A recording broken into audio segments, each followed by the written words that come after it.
स्वागत है आप लोगों का मिस्टर सक्सेस क्लासेस में।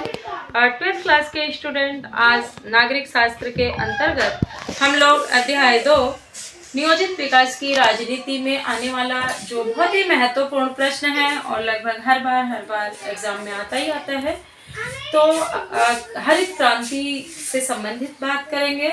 जैसा कि आप देख पा रहे हैं कि जब हमारा देश आज़ाद हुआ, स्वतंत्र हुआ, तो कृषि की स्थिति बहुत ही शोचनीय थी, क्योंकि कृषि में लगाने के लिए मजदूरों के पास ना पैसा था, ना उन्नत की खाद थी, ना ही बीज था और ना ही सिंचाई का पर्याप्त साधन था। ऐसे में गवर्नमेंट उद्योग धंधे पूरी तरह से चौपट हो चुके थे।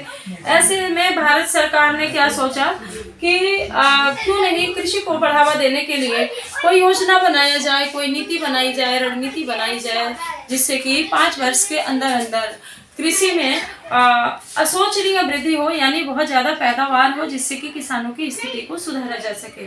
क्योंकि जब तक किसी प्रधान देश के किसान सुसमृद्ध नहीं होंगे, तब तक उस देश के विकास की कल्पना एक कोरी कल्पना रह जाएगी। तो इसी से रिलेटेड आज मैं आपके लिए वीडियो लेकर आई हूँ। प्रश्न है, हरित क्रांति क्या थी? हरित, जैसा कि नाम से ही स्पष्ट है कि हरित का मतलब हरी चीजों के लिए एक क्रांति, एक उत्सुकता और उस पर काम करना। आंसर में हम आपको बता रहे हैं कि कृषि को बढ़ाने के लिए और खाद्य सुरक्षा को निश्चित करने के लिए भारत सरकार ने कृषि के एक नई रणनीति के रूप में हरित क्रांति को अपनाया। और यह कृषि को उन्नत किस्म के बीजें उपलब्ध कराना, सिंचाई के साधनों को उपलब्ध कराना, साथ ही खाद, कीटनाशक दवाएं आदि के लिए गवर्नमेंट बहुत ही न्यूनतम दर पर ऋण देने की व्यवस्था की उसने, जिससे कि किसानों की खेतों में एक आमूलचूल परिवर्तन आ सके।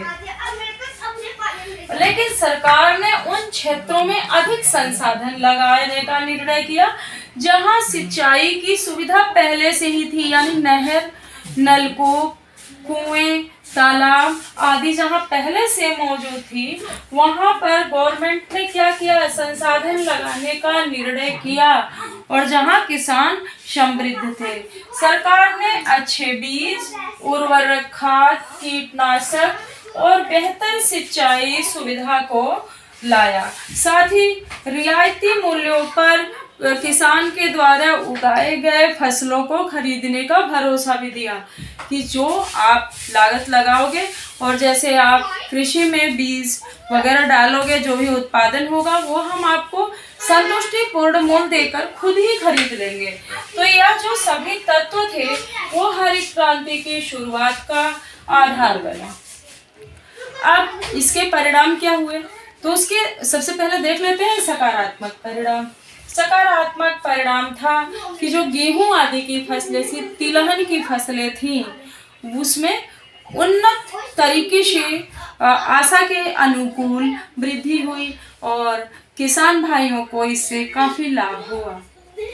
लेकिन जो नकारात्मक प्रभाव था वो क्या था, इसने गरीब और अमीरों के बीच अंतर को बढ़ा दिया। वो किस तरह से, तो जो अच्छे स्तर के किसान थे, जो समृद्ध थे, जो अच्छी बीजें खरीदने की कैपेसिटी रखते थे, उनको इसका लाभ ज़्यादा मिला।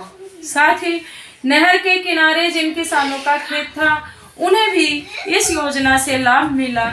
और साथ ही जो गरीब किसान थे, जिनके ज़मीन के टुकड़े छोटे छोटे प्लाटों में थे, वो इस योजना का लाभ नहीं ले पाए, जिससे अमीर और गरीबों के बीच खाई उत्पन्न हो गई। साथ ही इस योजना को पंजाब और हरियाणा आदि के क्षेत्रों में अधिक उन्नत रूप से विकसित होने का अवसर मिला, जबकि पूर्वी उत्तर प्रदेश को इसका विशेष लाभ नहीं मिला।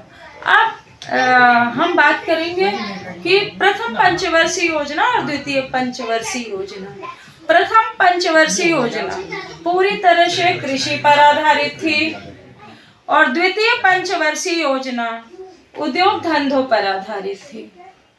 कृषि में जब आशा के अनुकूल कम सफलता प्राप्त हुई, तो गवर्नमेंट ने उद्योग धंधों के लिए पंचवर्षीय योजना बनाया, जिसे हम नेक्स्ट वीडियो में देखेंगे।